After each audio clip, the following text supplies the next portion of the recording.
Hello friends, welcome back to my YouTube channel guys. तो superfast revision series में आपका स्वागत है।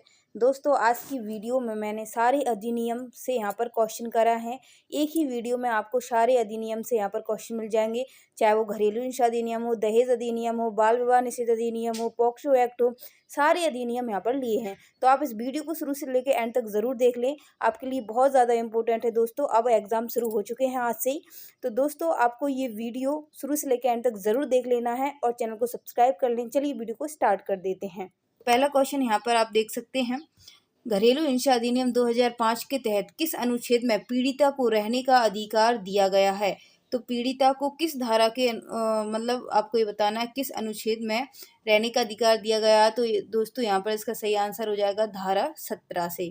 ओके, अगला क्वेश्चन यहाँ पर आपकी स्क्रीन पर है, घरेलू हिंसा अधिनियम के तहत घरेलू संबंध की परिभाषा किस धारा में दी गई है। धारा 2A, धारा 2F, धारा 3 या फिर धारा 12। तो दोस्तों यहाँ पर सही आंसर हो जाएगा, जो घरेलू हिंसा अधिनियम है इसका जो संबंध है, संबंध की यहाँ पर परिभाषा पूछी है दोस्तों, ये धारा 2F में दी गई है। अगला क्वेश्चन यहाँ पर आप देख लेंगे कि घरेलू हिंसा अधिनियम 2005 के तहत संरक्षण अधिकारी यानी प्रोटेक्शन ऑफिसर नियुक्त करने का प्रावधान किस धारा में। धारा 5, धारा 7, धारा 8 या फिर धारा 10। तो दोस्तों यहाँ पर सही आंसर हो जाएगा धारा 8, ऑप्शन नंबर सी यहाँ पर इसका करेक्ट आंसर है। अगला क्वेश्चन यहाँ पर आप देखेंगे कि घरेलू हिंसा अधिनियम 2005 के तहत घरेलू हिंसा की परिभाषा किस धारा में दी गई है। धारा 3, धारा 5, धारा 7, धारा 10। तो दोस्तों घरेलू हिंसा की परिभाषा धारा 3 में दी गई है। अगला क्वेश्चन यहाँ पर आप देखेंगे कि घरेलू हिंसा अधिनियम 2005 के अनुसार शिकायत दर्ज करने का अधिकार मतलब जो अधिकार है वो किसको है, यहाँ पर ये पूछा गया है किसे है अधिकार। तो यहाँ पर दोस्तों पीड़िता को भी है, पीड़िता और उसकी ओर से कोई भी व्यक्ति यहाँ पर कर सकता है, पुलिस अधिकारी को है। तो यहाँ पर आंसर आ जाएगा उपयुक्त सभी को है। अगला क्वेश्चन यहाँ पर आप देखेंगे, घरेलू हिंसा अधिनियम 2005 के तहत कोर्ट को अंतरिम आदेश जारी करने का अधिकार किस धारा में दिया गया है। धारा 18, 19, 23 या फिर 25। तो यहाँ पर सही आंसर हो जाएगा दोस्तों धारा 23 में यह अधिकार दिया गया है। अगला क्वेश्चन यहाँ पर आप देखेंगे, घरेलू हिंसा अधिनियम के तहत किस प्रकार की हिंसा को मान्यता दी गई है। शारीरिक हिंसा, मानसिक हिंसा, आर्थिक और यौन हिंसा। तो उपयुक्त सभी यहाँ पर आंसर हो जाएगा। अगला क्वेश्चन आपकी स्क्रीन पर है कि घरेलू हिंसा अधिनियम 2005 के तहत न्यायालय को शिकायत पर निर्णय लेने में अधिकतम कितना समय लगता है। 60 दिन, 90 दिन, 30 दिन, 120 दिन। तो 60 दिन मतलब यहाँ पर दोस्तों 2 महीने यहाँ पर लग जाते हैं। ऑप्शन नंबर ए इसका करेक्ट आंसर हो जाएगा। अगला क्वेश्चन यहाँ पर आप देखेंगे, घरेलू हिंसा अधिनियम 2005 में आश्रय गृह और सहायता सेवाओं की व्यवस्था किस धारा में की गई है। तो दोस्तों जो आश्रय गृह है ये धारा 6, 7, 9, 14। तो इसका जो सही आंसर हो जाएगा दोस्तों धारा 6 में इसकी बात की गई है। अगला क्वेश्चन यहाँ पर आप देखेंगे कि घरेलू हिंसा अधिनियम 2005 किस वर्ष लागू किया गया था दोस्तों। तो घरेलू हिंसा अधिनियम 26 अक्टूबर 2004, 26 अक्टूबर 2005, 1 जनवरी 2006 और 15 अगस्त 2005। तो दोस्तों ये किया गया था आपका 26 अक्टूबर 2005 को लागू किया गया था। अगला क्वेश्चन यहाँ पर आप देखेंगे, घरेलू हिंसा अधिनियम 2005 के तहत अस्थायी राहत के आदेश देने का अधिकार किसके पास होता है। पुलिस अधिकारी, संरक्षण अधिकारी, मजिस्ट्रेट या फिर महिला आयोग। तो यहाँ पर इसका सही आंसर दोस्तों हो जाएगा मजिस्ट्रेट के पास होता है। अगला क्वेश्चन यहाँ पर आप देखेंगे कि घरेलू हिंसा अधिनियम 2005 के तहत पीड़िता को किस प्रकार का संरक्षण दिया जाता है। आवासीय आदेश, आर्थिक राहत, हिरासत आदेश। तो यहाँ पर सही आंसर हो जाएगा दोस्तों उपरोक्त सभी। आवासीय भी दिया जाता है, आर्थिक भी दिया जाता है और हिरासत आदेश भी दिए जाते हैं। अगला क्वेश्चन यहाँ पर आप देख लेंगे कि घरेलू हिंसा अधिनियम के तहत घरेलू हिंसा रिपोर्ट देने का उत्तरदायित्व किसका होता है। केवल पीड़िता का, कोई भी व्यक्ति जो इसके बारे में जानता हो, केवल मजिस्ट्रेट का या फिर केवल पुलिस का यहाँ पर पूछा है। तो इसका जो सही आंसर हो जाएगा दोस्तों कोई भी व्यक्ति जो इसके बारे में जानता है। अगला क्वेश्चन यहाँ पर आप देखेंगे, घरेलू हिंसा अधिनियम 2005 के तहत पीड़िता को किस प्रकार का भत्ता प्रदान किया जा सकता है।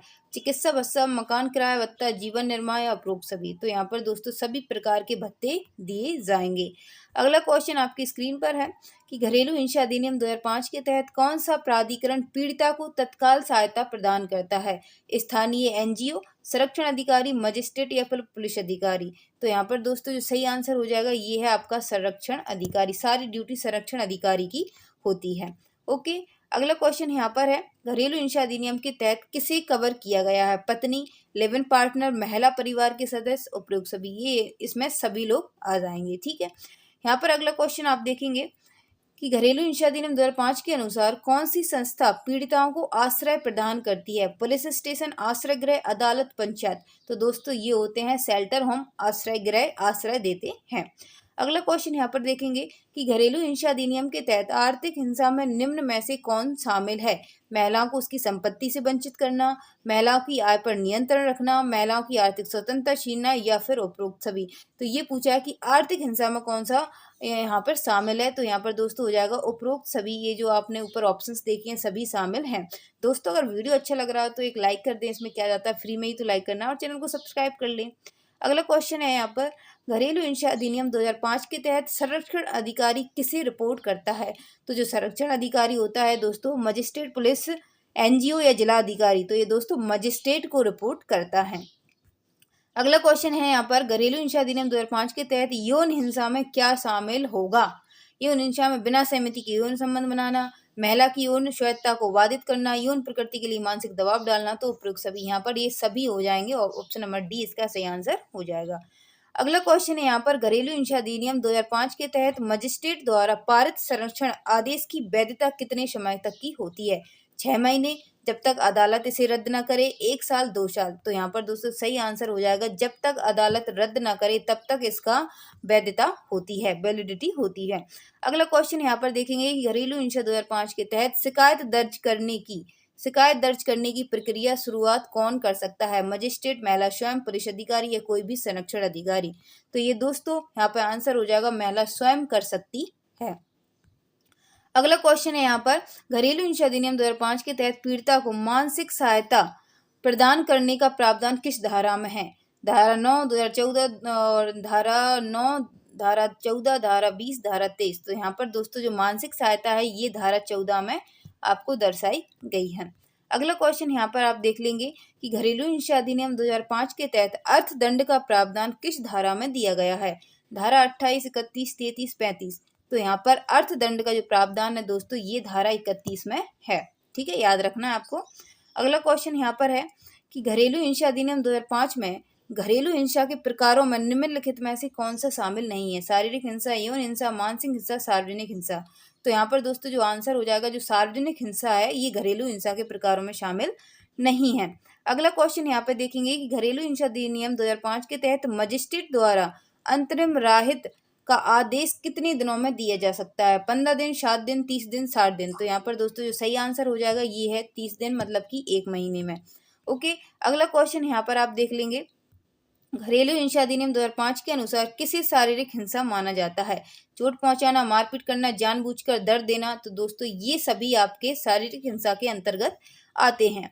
अगला क्वेश्चन यहाँ पर आप देख लेंगे, घरेलू हिंसा अधिनियम 2005 के तहत घरेलू हिंसा की सूचना देने में लापरवाही करने पर किसे दंडित किया जा सकता है?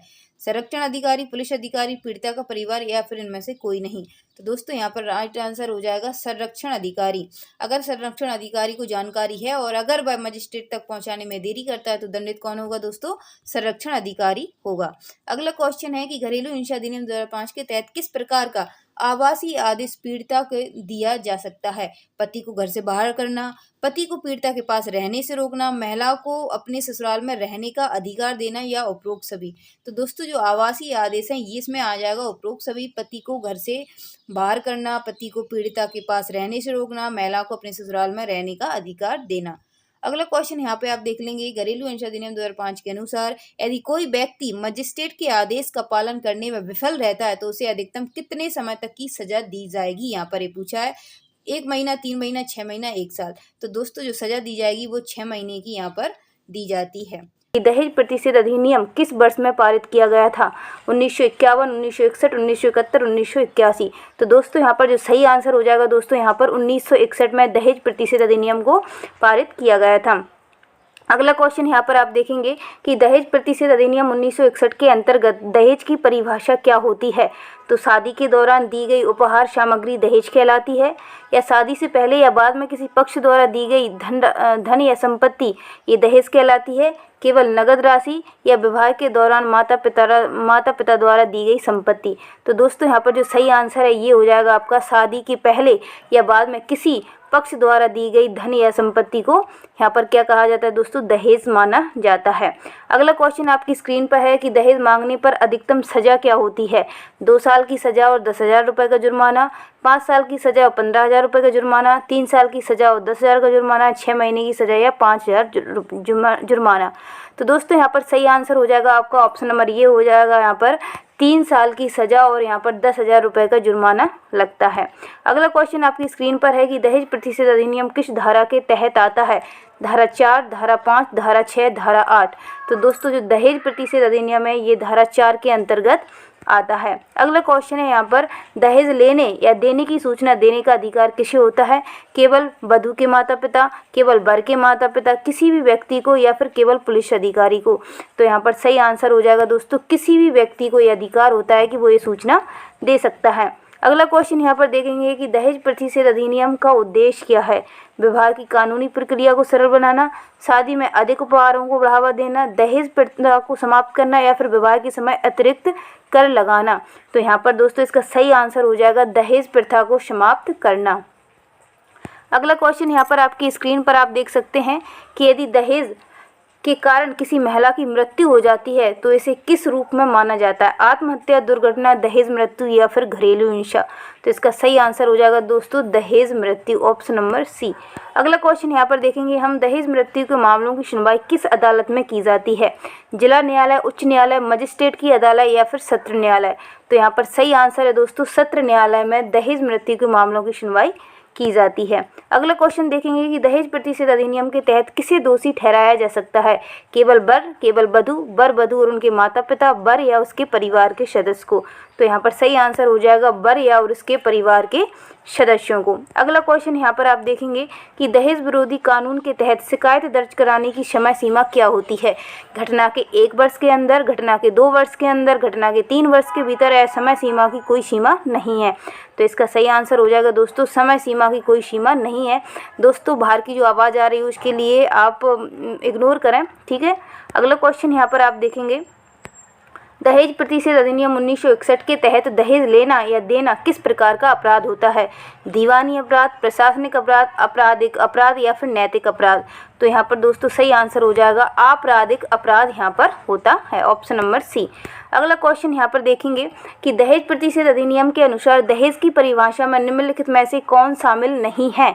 नगद राशि, संपत्ति और आभूषण, घरेलू उपकरण या फिर व्यक्तिगत सेवाएं। तो यहाँ पर ये पूछा है कि कौन शामिल नहीं है। क्वेश्चन को भी अच्छे से पढ़ना है, ठीक है।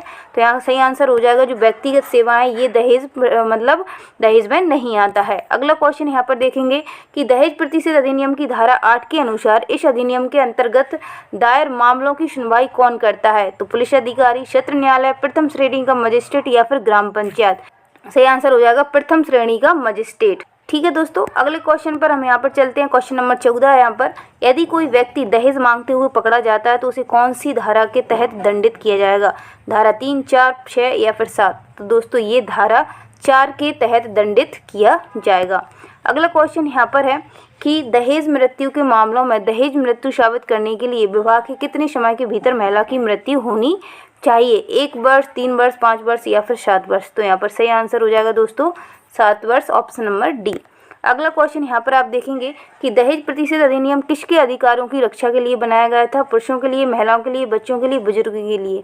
तो जो दहेज प्रतिशत अधिनियम है दोस्तों ये महिलाओं के लिए बनाया गया था।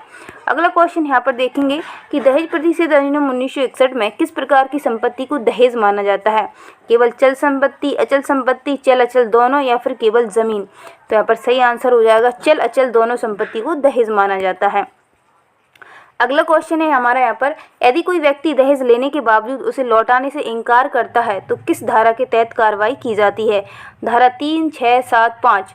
तो दोस्तों इसका आंसर है दोस्तों धारा 6 के तहत कार्रवाई की जाती है। अगला क्वेश्चन यहाँ पर हम देखेंगे कि दहेज प्रतिशत अधिनियम लागू करने की जिम्मेदारी किसकी होती है। पंचायत समिति, महिला आयोग, पुलिस, न्यायपालिका या फिर जिला प्रशासन। तो दोस्तों दहेज प्रतिशत अधिनियम लागू करने की जिम्मेदारी पुलिस और न्यायपालिका की होती है। अगला क्वेश्चन यहाँ पे हम देखेंगे कि दहेज प्रतिषेध अधिनियम के तहत किन परिस्थितियों में दहेज की मांग की सजा नहीं दी जाती है। यदि दहेज स्वेच्छा से दिया गया हो, यदि दहेज की मांग मौखिक रूप से की गई हो, यदि दहेज लेने वाला दोषी ना पाया जाए, यदि दहेज राशि बहुत कम हो। तो इसका सही आंसर हो जाएगा कि यदि दहेज लेने वाला दोषी ना पाया जाए तो। अगला क्वेश्चन यहाँ पे देखेंगे कि दहेज प्रतिषेध अधिनियम 1961 के अनुसार दहेज की परिभाषा किस कानून के तहत दी गई थी। भारतीय दंड संहिता IPS, हिंदू विवाह अधिनियम, मुस्लिम विवाह अधिनियम या फिर दहेज प्रतिषेध अधिनियम। तो इसका सही आंसर है दोस्तों दहेज प्रतिषेध अधिनियम। अगला क्वेश्चन यहाँ पे देख लेते हैं कि दहेज प्रतिषेध अधिनियम के तहत यदि दहेज दिया जाता है तो उसे कब तक लौटाना आवश्यक है। विवाह के 1 महीने के भीतर, विवाह के 6 महीने के भीतर, विवाह के 3 महीने के भीतर या फिर तुरंत।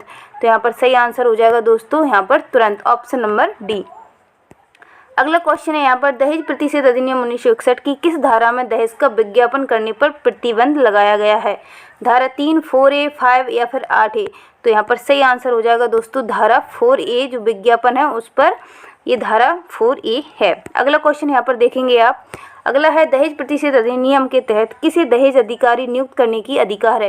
राज्य सरकार, केंद्र सरकार, जिला कलेक्ट्रेट या फिर स्थानीय निकाय। तो यहाँ पर सही आंसर हो जाएगा दोस्तों राज्य सरकार को ये अधिकार है। अगला क्वेश्चन यहाँ पे हम देख लेते हैं 25 नंबर का है। दहेज प्रतिषेध अधिनियम के तहत अपराध की रिपोर्ट कौन कर सकता है। केवल पीड़ित महिला, केवल पुलिस अधिकारी, पीड़ित महिला परिवार या कोई व्यक्ति या फिर केवल न्यायालय।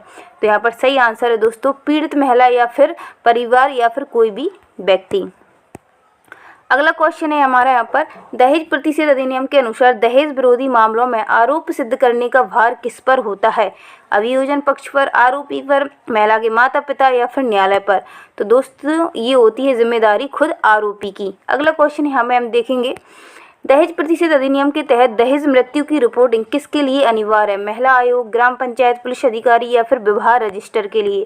तो यहाँ पर सही आंसर हो जाएगा दोस्तों पुलिस अधिकारी के लिए। अगला क्वेश्चन है यहाँ पर दहेज प्रतिषेध अधिनियम 1961 के अंतर्गत किसी दोषी पाए जाने पर सरकारी नौकरी से बर्खास्त किया जा सकता है। केवल आरोपी के माता पिता, केवल बर, आरोपी बर या उसके परिवार के सदस्य या फिर कोई नहीं। तो इसका सही आंसर हो जाएगा आरोपी या फिर उसके परिवार के सदस्य को। अगला क्वेश्चन यहाँ पे हम देख लेते हैं यदि कोई व्यक्ति दहेज प्रतिषेध अधिनियम का उल्लंघन करता है तो उसकी अपील कहाँ की जाती है। पंचायत समिति, सत्र न्यायालय, उच्च न्यायालय या फिर लोक अदालत। तो दोस्तों ये की जाती है उच्च न्यायालय में। कहाँ पर दोस्तों, हाई कोर्ट में। अगला क्वेश्चन यहाँ पर हम देखेंगे कि दहेज प्रतिषेध अधिनियम के तहत किसी व्यक्ति को पहली बार दोषी पाए जाने पर न्यूनतम सजा क्या होती है। 6 महीने की जेल, 1 साल की जेल, 5 साल की जेल या फिर कोई न्यूनतम सजा नहीं। सही आंसर हो जाएगा दोस्तों यहाँ पर 6 महीने की जेल होती है। पॉक्सो अधिनियम किस वर्ष लागू किया गया था। 2010, 12, 2014, 2016। तो दोस्तों जो पॉक्सो अधिनियम है ये 2012 में लागू किया गया था। अगला क्वेश्चन यहाँ पर आप देखेंगे पॉक्सो अधिनियम का मुख्य उद्देश्य क्या है। बच्चों की शिक्षा में सुधार, बच्चों के स्वास्थ्य की रक्षा या फिर बच्चों को यौन अपराधों से सुरक्षा प्रदान करना या बच्चों का रोजगार। तो दोस्तों यहाँ पर इसका जो सही आंसर है बच्चों को यौन अपराधों से सुरक्षा प्रदान करता है पॉक्सो अधिनियम। ठीक है, अगला क्वेश्चन हमारा पॉक्सो अधिनियम किस आयु वर्ग के बच्चों को सुरक्षा प्रदान करता है। 10 वर्ष तक, 12 वर्ष तक, 16 वर्ष तक, 18 वर्ष तक। तो दोस्तों यहाँ पर सही आंसर है दोस्तों 18 वर्ष तक। ठीक है, अगला क्वेश्चन यहाँ पर आप देख लेंगे। अगला क्वेश्चन हमारा पॉक्सो अधिनियम के तहत कौन सा अपराध आते हैं। शारीरिक शोषण, यौन उत्पीड़न, पोर्नोग्राफी। तो दोस्तों ये उपरोक्त सभी हैं ये पॉक्सो अधिनियम के अपराध में आते हैं। अगला क्वेश्चन यहाँ पे देखेंगे पॉक्सो अधिनियम के तहत मामले कितने समय में निपटाने का प्रावधान है। 60 दिन, 90 दिन, 120 दिन या फिर 1 वर्ष। तो दोस्तों जो समय अवधि है यहाँ पर 90 दिन की मानी गई है, यानी कि 3 महीने। अगला क्वेश्चन यहाँ पर आप देखेंगे कि पॉक्सो अधिनियम के तहत न्यूनतम सज़ा कितनी होती है। 3 वर्ष, 5 वर्ष, 7 वर्ष या फिर 10 वर्ष। तो दोस्तों जो न्यूनतम सज़ा है वो 5 वर्ष की होती है। अगला क्वेश्चन है पॉक्सो अधिनियम के तहत अधिकतम सज़ा क्या होती है। 7 वर्ष, 10 वर्ष, आजीवन कारावास या फिर मृत्युदंड। तो दोस्तों यहाँ पर इसका जो सही आंसर हो जाएगा आजीवन कारावास हो जाएगा। आजीवन कारावास अधिकतम सज़ा होती है। अगला क्वेश्चन है यहाँ पर पॉक्सो अधिनियम के अंतर्गत कौन शिकायत दर्ज कर सकता है। केवल पीड़ित बच्चा, माता पिता, कोई भी व्यक्ति, पुलिस। तो यहाँ पर कोई भी व्यक्ति यहाँ पर शिकायत दर्ज कर सकता है। अगला क्वेश्चन है यहाँ पर पॉक्सो अधिनियम के तहत अपराधों की सुनवाई कौन करता है। जिला अदालत, विशेष पॉक्सो अदालत, उच्च न्यायालय या सुप्रीम कोर्ट। तो यहाँ पर राइट आंसर हो जाएगा दोस्तों विशेष पॉक्सो अदालत। ठीक। ठीक है। अगला क्वेश्चन यहाँ पर देखेंगे, पॉक्सो अधिनियम के तहत पीड़ित बच्चों की पहचान सार्वजनिक करने पर क्या सज़ा होती है? 1 वर्ष, 2 वर्ष, 6 माह, 5 वर्ष। तो दोस्तों यहाँ पर जो सज़ा होती है वो दोस्तों 1 वर्ष होती है। अगला क्वेश्चन है यहाँ पर, पॉक्सो अधिनियम के किस धारा में बाल एवं उत्पीड़न का उल्लेख है? धारा 4, धारा 5, धारा 7, धारा 9। तो दोस्तों ये धारा 7 में यौन उत्पीड़न का उल्लेख है। दोस्तों आपको वीडियो पसंद आए तो प्लीज़ लाइक कर दिया करें, जो कि फ्री में होता है। अगला क्वेश्चन है यहाँ पर, हम आपके लिए बहुत ज़्यादा मेहनत करते हैं, क्वेश्चन लाते हैं आपके लिए, तो एक लाइक तो बनता है। पॉक्सो अधिनियम के तहत पुलिस को अपराध की सूचना मिलने पर क्या करना अनिवार्य होता है? 24 घंटे में FIR दर्ज करना, जांच को टालना, पहले मामले की पुष्टि करना, कोर्ट की अनुमति देना। तो दोस्तों यहाँ पर होता है 24 घंटे में FIR को दर्ज करना। अगला क्वेश्चन है यहाँ पर, पॉक्सो अधिनियम में पीड़ित बच्चे के बयान कहाँ दर्ज किए जाते हैं? पुलिस थाने में, न्यायालय में, मजिस्ट्रेट के सामने, वीडियो रिकॉर्डिंग के माध्यम। तो यहाँ पर सही आंसर है दोस्तों वीडियो रिकॉर्डिंग के माध्यम से। अगला क्वेश्चन यहाँ पर आप देखेंगे कि पॉक्सो अधिनियम के अनुसार सुनवाई के दौरान पीड़ित बच्चे को क्या अधिकार हैं? वकील की सहायता, मुफ्त कानूनी सहायता, सुरक्षा प्रदान करना, उपरोक्त सभी। यहाँ पर ये आंसर आ जाएगा। अगला क्वेश्चन यहाँ पर देखेंगे कि पॉक्सो अधिनियम के तहत अपराधों की सुनवाई कितने समय में पूरी हो जाती है? 6 माह, 1 वर्ष, 2 वर्ष, 3 माह। तो दोस्तों यहाँ पर जो सही आंसर है ये हो जाएगा दोस्तों 6 माह। ऑप्शन नंबर यहाँ पर ये आपका करेक्ट आंसर हो जाएगा। अगला क्वेश्चन आपकी स्क्रीन पर है, पॉक्सो अधिनियम के तहत झूठी शिकायत करने पर कितनी सज़ा हो सकती है? 6 माह, 1 वर्ष, 2 वर्ष या फिर कोई भी सज़ा नहीं। तो दोस्तों यहाँ पर 1 वर्ष की सज़ा हो सकती है झूठी शिकायत करने पर। पॉक्सो अधिनियम के तहत बच्चों को मानसिक उत्पीड़न से बचाने के लिए क्या प्रावधान किए गए हैं? काउंसलिंग, पुनर्वास, पुलिस सुरक्षा, उपरोक्त सभी। तो यहाँ पर दोस्तों ये जो काउंसलिंग, पुनर्वास, पुलिस सुरक्षा सभी की यहाँ पर व्यवस्था की गई है। अगला यहाँ पर क्वेश्चन है कि पॉक्सो अधिनियम के तहत अपराधी के खिलाफ कौन गवाही दे सकता है? केवल माता पिता, केवल डॉक्टर, कोई भी व्यक्ति या पुलिस। तो यहाँ पर सही आंसर होगा दोस्तों कोई भी व्यक्ति यहाँ पर गवाह दे सकता है और यहाँ पर शिकायत भी कर सकता है। अगला क्वेश्चन है, पॉक्सो अधिनियम के किस मंत्रालय के अंतर्गत आता है? गृह मंत्रालय, महिला एवं बाल विकास मंत्रालय, स्वास्थ्य मंत्रालय, कानूनी मंत्रालय। तो दोस्तों ये महिला एवं बाल विकास मंत्रालय के अंतर्गत आता है। पॉक्सो अधिनियम में बच्चों की सुनवाई के लिए किस प्रकार की अदालत होती है? सामान्य अदालत, विशेष अदालत, फास्ट ट्रैक कोर्ट या पंचायत कोर्ट। तो दोस्तों ये विशेष अदालत होती है, ऑप्शन नंबर बी। अगला क्वेश्चन यहाँ पर आप देखेंगे कि यदि कोई व्यक्ति पॉक्सो अधिनियम के तहत अपराध की जानकारी छुपाता है तो उसे कितनी सज़ा हो सकती है? 6 माह, 1 वर्ष, 2 वर्ष, 5 वर्ष। तो दोस्तों यहाँ पर 1 वर्ष की उसको सज़ा हो सकती है। अगला क्वेश्चन है यहाँ पर, पॉक्सो अधिनियम के तहत बच्चे की मानसिक स्थिति का मूल्यांकन कौन करता है? मनोवैज्ञानिक, पुलिस, मजिस्ट्रेट, वकील। तो यहाँ पर सही आंसर हो जाएगा दोस्तों मनोवैज्ञानिक। अगला क्वेश्चन यहाँ पर आप देखेंगे कि पॉक्सो अधिनियम में बच्चा किस आयु तक माना जाता है? 14 वर्ष, 16 वर्ष, 18 वर्ष या फिर 21 वर्ष। तो इसकी जो आयु है दोस्तों वो है 18 वर्ष। अगला क्वेश्चन यहाँ पर आप देखेंगे कि पॉक्सो अधिनियम के तहत अपराधी की सज़ा माफ़ करने का अधिकार किसे है? उच्च न्यायालय, विशेष अदालत, राष्ट्रपति या कोई नहीं। तो दोस्तों यहाँ पर जो अपराधी की सज़ा माफ़ करने का अधिकार किसी को नहीं है, उसको सज़ा मिलती ही है। अगला क्वेश्चन यहाँ पर देखेंगे कि पॉक्सो अधिनियम के तहत किसका संरक्षण सबसे महत्वपूर्ण है? अपराधी का, माता पिता का, बच्चा का या फिर समाज का। तो यहाँ पर बच्चा का जो है संरक्षण सबसे महत्वपूर्ण है। कि बाल विवाह रोकथाम अधिनियम कब लागू किया गया था? तो दोस्तों ये 2007 में लागू किया गया था। अगला क्वेश्चन यहाँ पर आप देखेंगे कि बाल विवाह में लड़कियों की न्यूनतम आयु क्या होती है? यदि कोई लड़की बाल विवाह करती है तो जो उसकी आयु 16 वर्ष है तो वो बाल विवाह के अंतर्गत दोस्तों आती है। यहाँ पर देखेंगे आप अगला क्वेश्चन है यहाँ पर, बाल विवाह में लड़कों की न्यूनतम आयु क्या है? तो दोस्तों यहाँ पर लड़कों की है 18 वर्ष आयु मानी गई है बाल विवाह के लिए। अगला क्वेश्चन है, बाल विवाह रोकथाम अधिनियम कितने अध्याय हैं? तो दोस्तों बाल विवाह में यहाँ पर 5 अध्याय हैं और दोस्तों यहाँ पर देखेंगे आप 21 धारा हैं, कुल 21 धारा हैं और 5 यहाँ पर अध्याय हैं। अगला क्वेश्चन है कि बाल विवाह रोकने के लिए कौन अधिकारी नियुक्त होता है? तो बाल विवाह रोकथाम अधिकारी ये होता है। अगला क्वेश्चन है यहाँ पर दोस्तों कि बाल विवाह में भाग लेने वाले को अधिकतम कितनी सज़ा हो सकती है? तो दोस्तों 2 वर्ष की सज़ा होती है। अगला क्वेश्चन यहाँ पर आप देखेंगे कि बाल विवाह में दंडनीय अपराध किस प्रकार का होता है? तो दोस्तों ये संज्ञेय और गैर जमानती अपराध होता है। दोस्तों आपको इसकी PDF चाहिए तो आप हमारे टेलीग्राम ग्रुप को ज्वाइन कर सकते हैं और टेलीग्राम ग्रुप की लिंक आपको डिस्क्रिप्शन में मिल जाएगी। तो चलिए दोस्तों यहाँ पर अगला क्वेश्चन देख लेते हैं कि किस अधिनियम ने बाल विवाह रोकथाम अधिनियम 1929 को प्रतिस्थापित किया है।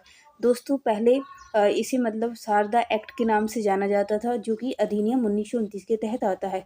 अब इसे किसके रूप में प्रतिस्थापित किया है, तो दोस्तों बाल विवाह रोकथाम अधिनियम 2006 के स्थान ले लिया है। अगला है कि अधिनियम के अनुसार बाल विवाह किसे कहते हैं। तो दोस्तों लड़के की आयु 21 वर्ष और लड़की की आयु 18 वर्ष से कम है तो इसे बाल विवाह कहा जाता है।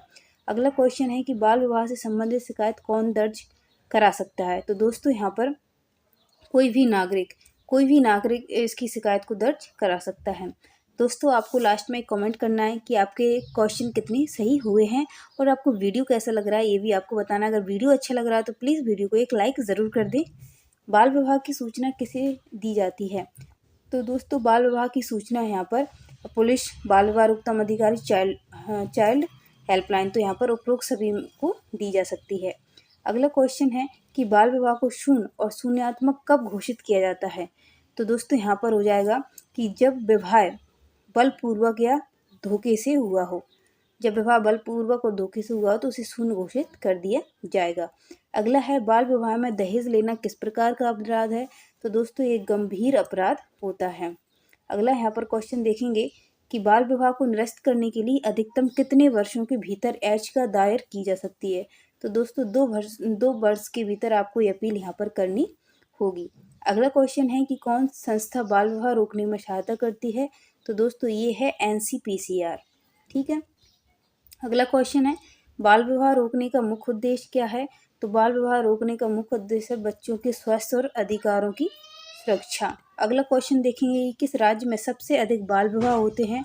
तो दोस्तों जो सबसे अधिक जो बाल विवाह होते हैं ये दोस्तों राजस्थान में होते हैं। कहाँ पर दोस्तों, राजस्थान राज्य में होते हैं। अगला क्वेश्चन है कि बाल विवाह रोकथाम अधिनियम के तहत पीड़ित को क्या सहायता मिलती है। तो दोस्तों मुफ्त शिक्षा, मुफ्त कानूनी सहायता, मुफ्त चिकित्सा, ये सभी सुविधाएं दी जाती हैं। अगला क्वेश्चन है कौन सा संगठन बेटी बचाओ बेटी पढ़ाओ अभियान चला रहा है। तो दोस्तों ये है महिला एवं बाल विकास मंत्रालय। आप मुझे कमेंट करके बताएंगे कि बेटी बचाओ बेटी पढ़ाओ अभियान कब शुरू किया गया था। अगला क्वेश्चन यहाँ पर देखेंगे कि किस अधिनियम के तहत बाल विवाह पर रोक लगाई जा सकती है। तो दोस्तों ये है बाल विवाह रोकथाम अधिनियम 2006। अगला क्वेश्चन यहाँ पर आप देखेंगे बाल विवाह का समाज पर सबसे बड़ा नकारात्मक प्रभाव क्या है। तो यह दोस्तों लड़कियों की शिक्षा में रुकावट। अगला क्वेश्चन है कि बाल विवाह का सबसे अधिक प्रभाव किस पर पड़ता है। तो बाल विवाह का दोस्तों लड़कियों पर सबसे अधिक प्रभाव पड़ता है। अगला क्वेश्चन देखेंगे कि बाल विवाह से लड़कियों में किस स्वास्थ्य समस्या का खतरा अधिक हो जाता है। तो वो है दोस्तों कुपोषण और मातृ मृत्यु दर। दोस्तों लड़कियों की उम्र जब कम होती है और वो माँ बन जाती हैं तो ये मातृ मृत्यु दर देखने का खतरा ज़्यादा रहता है। बाल विवाह का किस पर नकारात्मक प्रभाव नहीं पड़ता है। तो दोस्तों खेल कूद पर नकारात्मक प्रभाव नहीं पड़ता है। नेक्स्ट क्वेश्चन है कि कौन सा सामाजिक कारक बाल विवाह को बढ़ावा देता है। तो दोस्तों ये है गरीबी है तो दोस्तों बाल विवाह को बढ़ावा देती है। बाल विवाह करने वाले को अधिकतम कितनी सजा हो सकती है। तो दोस्तों अधिकतम 2 वर्ष की यहाँ पर सजा हो सकती है। अगला क्वेश्चन देखेंगे बाल विवाह में भाग लेने वाले माता पिता पर कितना जुर्माना लग सकता है। तो दोस्तों 1 लाख रुपए का जुर्माना लग सकता है।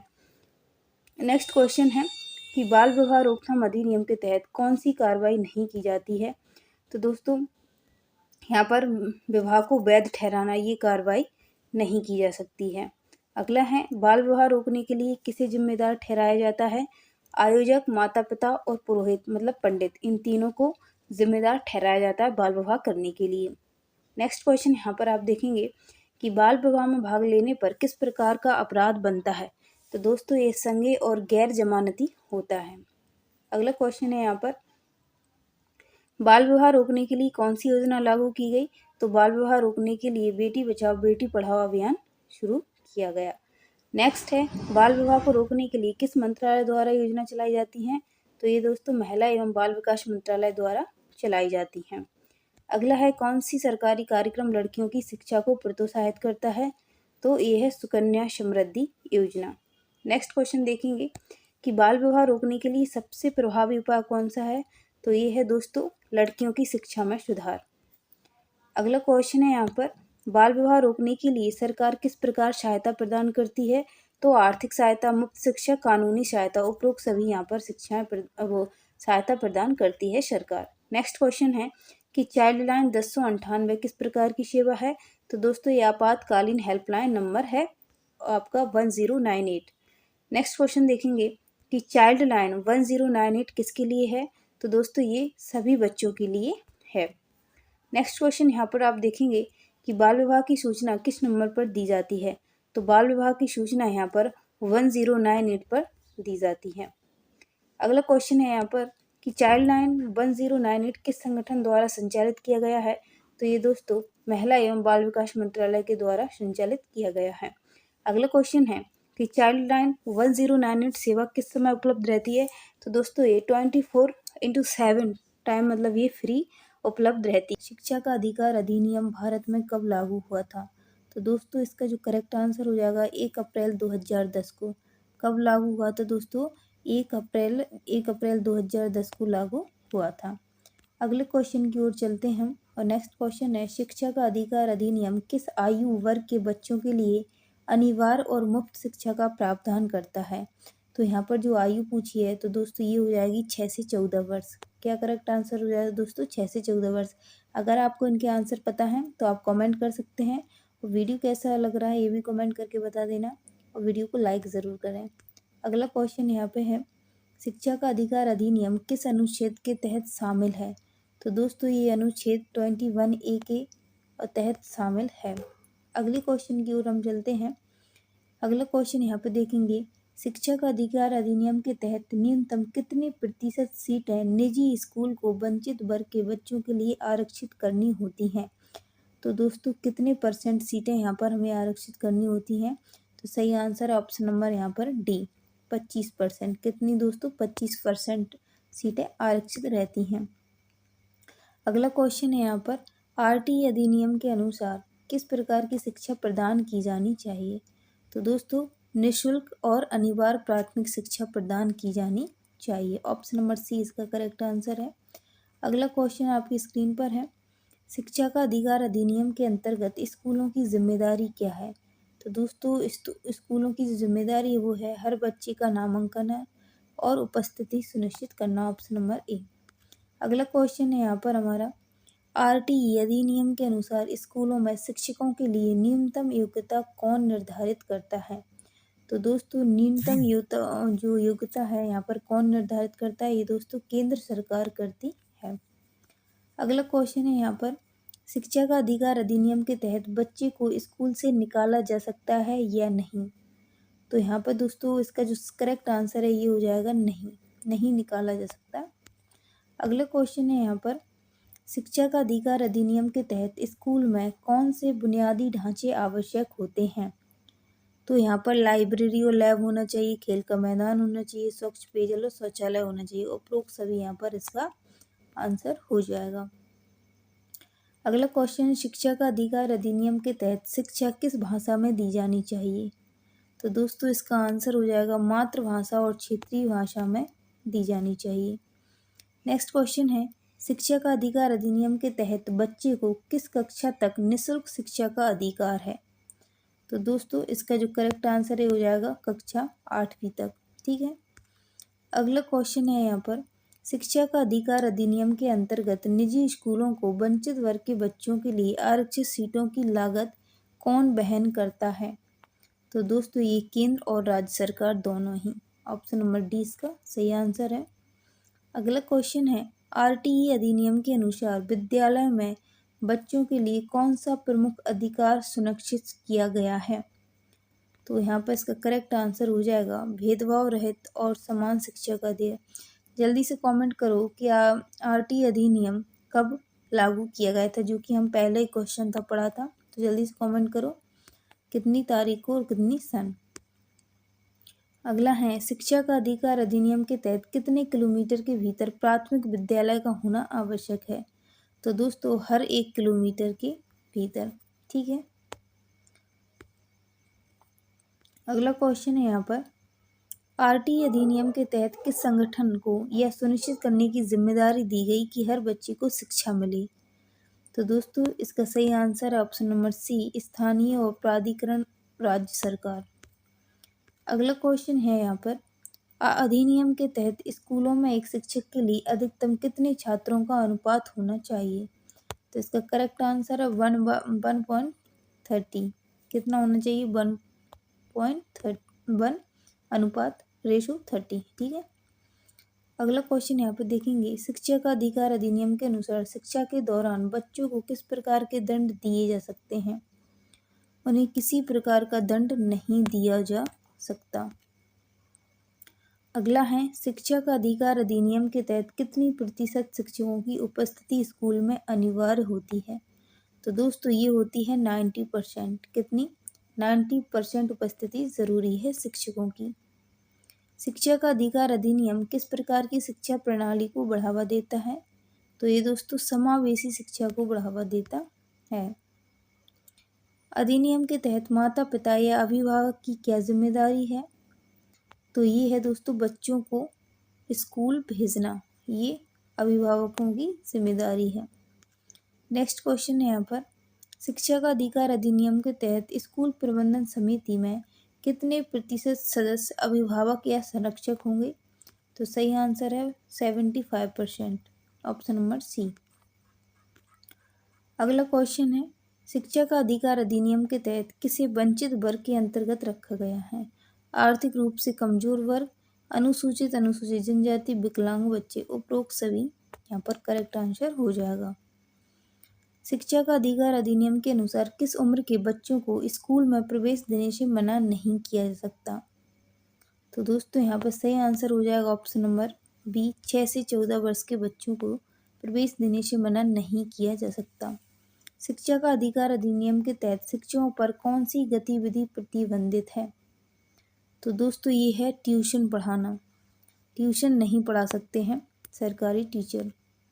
अगला क्वेश्चन है यहाँ पर, यदि कोई स्कूल आरटीई नियमों का पालन नहीं करता तो उसके खिलाफ कार्रवाई कौन कर सकता है? तो उसके खिलाफ कार्रवाई दोस्तों स्थानीय प्राधिकरण कर सकता है, option number A. Next question है, शिक्षा का अधिकार अधिनियम के तहत कितने वर्ष तक के बच्चों के लिए स्कूल में दाखिला दिया जा सकता है भले ही उन्होंने पहले स्कूल में पढ़ाई ना की हो? सही आंसर है 14 वर्ष, option number D. Next question है, अधिनियम के तहत बच्चों को किस प्रकार के मूल्यांकन प्रणाली से आंका जाता है? तो ये सतत और व्यापक मूल्यांकन के आधार पर। नेक्स्ट क्वेश्चन है, आरटीई के अनुसार प्राथमिक स्तर पर शिक्षकों के प्रशिक्षण की न्यूनतम योग्यता किसके द्वारा निर्धारित की जाती है? तो ये दोस्तों आपकी NCTE मतलब राष्ट्रीय अध्यापक शिक्षा परिषद के द्वारा। अगला क्वेश्चन यहाँ पर देखेंगे, शिक्षा का अधिकार अधिनियम के तहत विद्यालयों को न्यूनतम कितने कार्य दिवस पूरे करने आवश्यक होते हैं? तो यहाँ पर करेक्ट आंसर है दोस्तों 200 दिन। कितने दिन? 200 दिन। अगला और आज का हमारा लास्ट क्वेश्चन है यहाँ पर, शिक्षा का अधिकार अधिनियम किस लक्ष्य को प्राप्त करने की दिशा में कार्य करता है? तो ये समान और समावेशी प्राथमिक शिक्षा, ऑप्शन नंबर बी यहाँ पर करेक्ट आंसर हो जाएगा। पहला क्वेश्चन है कि राष्ट्रीय खाद्य सुरक्षा अधिनियम कब लागू हुआ था? तो दोस्तों राष्ट्रीय खाद्य सुरक्षा अधिनियम 2013 में लागू हुआ था। वीडियो पसंद आए तो वीडियो को एक लाइक ज़रूर कर दें और आप मुझे यहाँ पर कमेंट करेंगे कि घरेलू हिंसा अधिनियम कब लागू किया गया था। ठीक है। अगला क्वेश्चन यहाँ पे आप देखेंगे कि NFSA किस उद्देश्य से लागू किया गया था, जिसे राष्ट्रीय खाद्य सुरक्षा अधिनियम कहते हैं? तो दोस्तों ये किया गया था खाद्य सुरक्षा सुनिश्चित करने के लिए। अगला क्वेश्चन यहाँ पे है कि NFSA के तहत कितने किलोग्राम अनाज प्रति व्यक्ति प्रति माह दिया जाता है? तो कितने किलोग्राम दिया जाता है दोस्तों? ये 5 किलोग्राम प्रति माह प्रति व्यक्ति दिया जाता है। अगला क्वेश्चन, आपके जो राष्ट्रीय खाद्य सुरक्षा अधिनियम के अंतर्गत कौन से अनाज शामिल हैं? तो यहाँ पर गेहूँ, चावल, मोटे अनाज, सभी प्रकार के यहाँ पर अनाज शामिल हैं। नेक्स्ट क्वेश्चन है हमारा, NFSA के तहत अंत्योदय अन्न योजना लाभार्थियों को कितने किलोग्राम अनाज प्रति माह दिया जाता है? तो दोस्तों ये 35 किलोग्राम दिया जाता है। NFSA के तहत प्राथमिकता प्राप्त परिवारों को गेहूं किस कीमत पर दिया जाता है? तो दोस्तों ये दिया जाता है आपका 2 प्रति किलोग्राम रुपए। ठीक है। नेक्स्ट क्वेश्चन यहाँ पे हम देखेंगे कि एनएफएसए के किस मंत्रालय के अधीन आता है। तो दोस्तों ये आपका आता है उपभोक्ता मामले, खाद्य और सार्वजनिक वितरण मंत्रालय के अंतर्गत। नेक्स्ट क्वेश्चन है एनएफएसए के तहत शहरी और ग्रामीण क्षेत्रों में कितने प्रतिशत लोग लाभान्वित होते हैं। तो दोस्तों इनका जो लाभान्वित हैं ये 50% शहरी और 75% ग्रामीण लोगों को इसका लाभ मिलता है। एनएफएसए के तहत बच्चों के लिए कौन सी योजना चलाई जाती है। तो दोस्तों ये चलाई जाती है मध्याह्न भोजन योजना। कौन सी दोस्तों? मध्याह्न भोजन योजना। एनएफएसए के तहत गर्भवती महिलाओं को कितनी आर्थिक सहायता दी जाती है। तो दोस्तों इसके तहत दोस्तों 6,000 रुपये दिए जाते हैं। नेक्स्ट क्वेश्चन है एनएफएसए के तहत अनाज की वितरण कौन करता है। तो दोस्तों ये राज्य सरकार और केंद्र सरकार दोनों मिलकर करते हैं। नेक्स्ट क्वेश्चन है यहाँ पर एनएफएसए के अंतर्गत शिकायत निवारण के लिए किसे नियुक्त किया जाता है। तो दोस्तों ये यहाँ पर जिला शिकायत निवारण अधिकारी को नियुक्त किया जाता है। अगला क्वेश्चन देखेंगे कि एनएफएसए के तहत राशन कार्ड को कितने प्रकार के होते हैं। तो दोस्तों राशन कार्ड 2 प्रकार के होते हैं। कितने प्रकार के दोस्तों? 2 प्रकार के होते हैं। नेक्स्ट क्वेश्चन एनएफएसए में राज्य सरकारों को कितने समय में अधिनियम लागू करना होता है। तो दोस्तों ये 1 वर्ष में करना होता है। ठीक है। नेक्स्ट क्वेश्चन है हमारा एनएफएसए के तहत किस एजेंसी द्वारा खाद्यान्न का भंडारण किया जाता है। तो दोस्तों ये किया जाता है एफसीआई के तहत, और इसका कभी कभी मतलब फुल फॉर्म पूछ लिया जाता है तो याद रखना food corporation of India. Next question NFSA में न्यूनतम समर्थन मूल्य किसके लिए निर्धारित होता है। तो दोस्तों ये होता है किसानों के लिए, याद रखना आप। नेक्स्ट है एनएफएसए के तहत बाल विकास योजना किसे लाभान्वित करती है। तो ये 0 से 6 वर्ष के बच्चों को लाभान्वित करती है। एनएफएसए के तहत खाद्यान्न वितरण किसके माध्यम से होता है। तो दोस्तों ये होता है उचित मूल्य की दुकानों पर, जिसे एफपीएस कहते हैं। नेक्स्ट क्वेश्चन है यहाँ पर एनएफएस के तहत महिलाओं को किस प्रकार का अधिकार प्राप्त है। तो दोस्तों महिलाओं को पारिवारिक मुखिया बनने का अधिकार है। नेक्स्ट क्वेश्चन है यहाँ पर एनएफएसए के तहत खाद्यान्न वितरण किस योजना का विस्तार करता है। तो दोस्तों ये सार्वजनिक वितरण प्रणाली का विस्तार करता है। आज का 21 नंबर का क्वेश्चन है एनएफएसए में परिवार की महिला मुखिया की न्यूनतम आयु कितनी होनी चाहिए। तो दोस्तों न्यूनतम आयु 18 वर्ष होनी चाहिए। नेक्स्ट क्वेश्चन है एनएफएसए के अंतर्गत किस आयु तक के बच्चों को पोषण आहार दिया जाता है। तो दोस्तों अभी देखा था 0 से 6 वर्ष के बच्चों तक ये दिया जाता है। अगला क्वेश्चन हमारा एनएफएसए के तहत खाद्यान्न की आपूर्ति में गड़बड़ी पर किसे जिम्मेदार ठहराया जाता है। तो दोस्तों ये राज्य सरकार को ठहराया जाता है। अगला क्वेश्चन की ओर चलते हैं एनएफएसए के तहत किसी खाद्यान्न वितरण में प्राथमिकता दी जाती है। तो दोस्तों ये गर्भवती महिलाओं और धात्री महिलाओं को प्राथमिकता दी जाती है। एनएफएसए के तहत उचित मूल्य दुकान संचालकों को कौन नियंत्रित करता है। तो दोस्तों इनके लिए राज्य सरकार नियंत्रित करती है। ठीक है। अगला क्वेश्चन है हमारा यहाँ पर एनएफएसए के तहत शिकायत निवारण प्रणाली को लागू करने का अधिकार किसे है। तो दोस्तों ये अधिकार भी राज्य सरकार को ही होता है। अगला क्वेश्चन एनएफएसए के अंतर्गत खाद्यान्न का वितरण किस प्रणाली के तहत होता है। तो ये सार्वजनिक वितरण प्रणाली पीडीएस के अंतर्गत होता है। अगला क्वेश्चन एनएफएसए में अंत्योदय अन्न योजना किस वर्ग के लिए होता है। तो दोस्तों ये होता है गरीब से गरीब परिवार के लिए। एनएफएसए के तहत लाभार्थियों की पहचान कौन करता है। तो दोस्तों राज्य सरकार करती है। कौन करता है? राज्य सरकार करती है। एनएफएसए किस संवैधानिक अनुच्छेद से संबंधित है। तो दोस्तों ये अनुच्छेद 47 से संबंधित है। जल्दी से कमेंट करो कि अनुच्छेद 21 किससे संबंधित है। ठीक है दोस्तों, कमेंट करना है आपको कि जो अनुच्छेद 21 है किससे संबंधित है। आज का वीडियो कैसा लगा मुझे कमेंट करके बता देना। एंड मैं मिलती हूँ आपसे अगली वीडियो में, तब तक के लिए बाय बाय, टेक केयर दोस्तों।